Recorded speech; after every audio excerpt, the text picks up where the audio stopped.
శతాబ్దాలుగా మరుగున పడ్డ చారిత్రక కట్టడాలు ఇప్పుడిప్పుడే వెలుగులోకి వస్తున్నాయి. గత చరిత్రకి ఆనవాళ్లుగా నిలుస్తున్న మెట్ల బావి అది. మట్టి, చెత్త, చెట్లతో పూడుకుపోయిన ఈ బావిని స్థానిక యువత వెలుగులోకి తెచ్చింది. ఇంతకీ ఈ బావి ఎక్కడుంది? ఈ వివరాలు తెలియాలంటే ఈ స్టోరీ చూడాల్సిందే.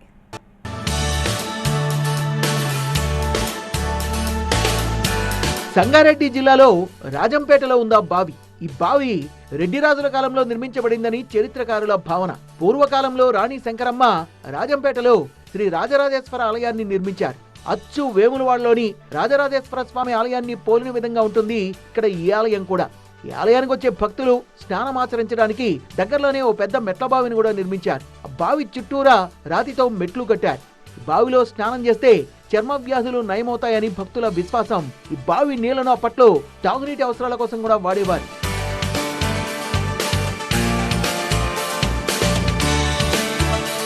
అప్పుడు రాజంపేట వాసులకు తాగునీరు అందించిన ఈ మెట్ల బావి క్రమంగా కనుమరుగైపోయింది. ఇక్కడున్న ఆలయ భూములు కూడా అన్యాక్రాంతమైపోయాయి. మెట్ల బావి మొత్తం చెత్త చెదారంతో నిండిపోయింది.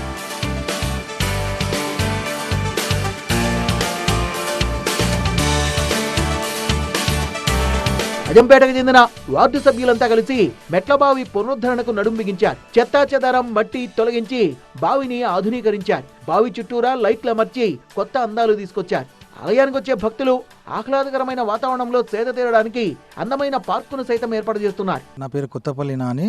నాది సంగారెడ్డి మున్సిపల్ 10వ వార్డు రాజంపేటలో ఉన్న రాజరాజేశ్వర శివాలయంకి సంబంధించిన ఈ కోనేరు గుండం. ఇది గతంలో ఎవరు పట్టించుకోకుండా, అంటే ఎలక్షన్ కన్నా ముందు 2020 మున్సిపల్ ఎలక్షన్ కన్నా ముందు ఇది ఒక డంప్ యార్డ్ లాగా ఉండే. ఇట్లా కొన్ని హెరిటేజ్ స్ట్రక్చర్స్ని డెవలప్ చేయాలని ఈ రాజంపేటలో ఉన్న ఈ హెరిటేజ్ స్ట్రక్చర్ని, ఈ కోనేరు, ఈ రాజంపేట రాజరాజేశ్వరి ఈ గుండంని డెవలప్ చేస్తా అని మాటిచ్చింది. కాబట్టి నేను గెలవగానే ఇక్కడ ఉన్న ప్రజలు కూడా వచ్చి నాకు అడగడం జరిగింది. అదేవిధంగా తెలంగాణ రాష్ట్రం కేసీఆర్ గారు ప్రవేశపెట్టిన పట్టణ ప్రగతి నిధుల నుంచి నాకు ఒక 10 లక్షల రూపాయలు మున్సిపల్ నుంచి నాకు మాజీ ఎమ్మెల్యే చింత ప్రభాకర్ గారి సహకారంతో నేను ఈ తీసుకోవడం జరిగి ఫస్ట్ ఈ డంప్ యార్డ్ లాగా ఉండేది ఇందులో ఉన్న ఈ మురికి వాటర్ని చెత్తను అంతా క్లీన్ చేయడం జరిగింది ఒక 10 లక్షల రూపాయలతో. అదేవిధంగా మళ్ళీ సెకండ్ విడతలో ఇంకొక 15 లక్షల రూపాయలు దీనికి చుట్టూ ఫెన్సింగ్కి మళ్ళీ పార్క్గా అమౌంట్ కూడా కేటాయించడం జరిగింది. ఆ పనులు ఇప్పుడు మొన్న ఎలక్షన్ల పెండింగ్ పడి ఇప్పుడు కొత్త గవర్నమెంట్ మారింది కాబట్టి వర్కులు ఇప్పుడు స్టార్ట్ అయ్యడం జరుగుతుంది. చారిత్రక మెట్లబావి సహా ఆలయం అభివృద్ధికి ప్రభుత్వం సహకరిస్తే ఈ ప్రాంతంలో పర్యాటకం పెరుగుతుందని స్థానికులు అంటున్నారు. రాజంపేటకు 2 కిలోమీటర్ల దూరంలోనే మంజీరా నది ప్రవహిస్తోంది. ఆలయాన్ని సందర్శించుకునే వాళ్ళు నదికి వెళ్తారని, నదీ తీరంలోని ఆహ్లాదకరమైన ప్రకృతి దృశ్యాలు సందర్శకుల్ని అలరిస్తాయంటున్నారు స్థానికులు. ఇది సుమారు 400 సంవత్సరాల క్రితం నాటి గుడి గుండము.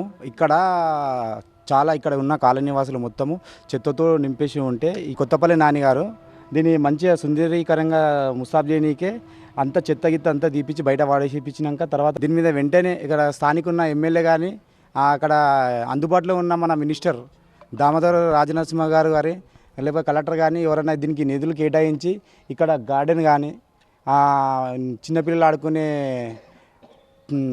ఆట పరికరాలు కానీ ఇంకేమన్నా చుట్టుపక్కల జర మంచిగా ఉండటానికి చెట్లు కానీ లైటింగ్ కానీ పెట్టాలని చెప్పేసి మేము మనవి చేస్తున్నాం.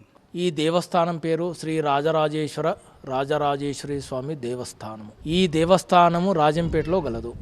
ఈ దేవాలయంలో శ్రీ రాజరాజేశ్వర స్వామి, శ్రీ రాజరాజేశ్వరి అనగా పార్వతీదేవి, గణపతి, దత్తాత్రేయ స్వామి, వీరభద్రస్వామి, చెన్నకేశ్వర స్వామి, వరహాస్వామి, ఆంజనేయ స్వామి, బ్రహ్మ, కాలభైరవ, మత్స్యగంధి, మత్స్యవల్లభ ఆలయాలు కలవు. ఈ ఆలయము చాలా పురాతనమైనది. ఈ ఆలయంలో రెడ్డి రాజుల కాలం నాటిది, అనగా నైజాం పరిపాలన రాకముందటి కాలం ఇది.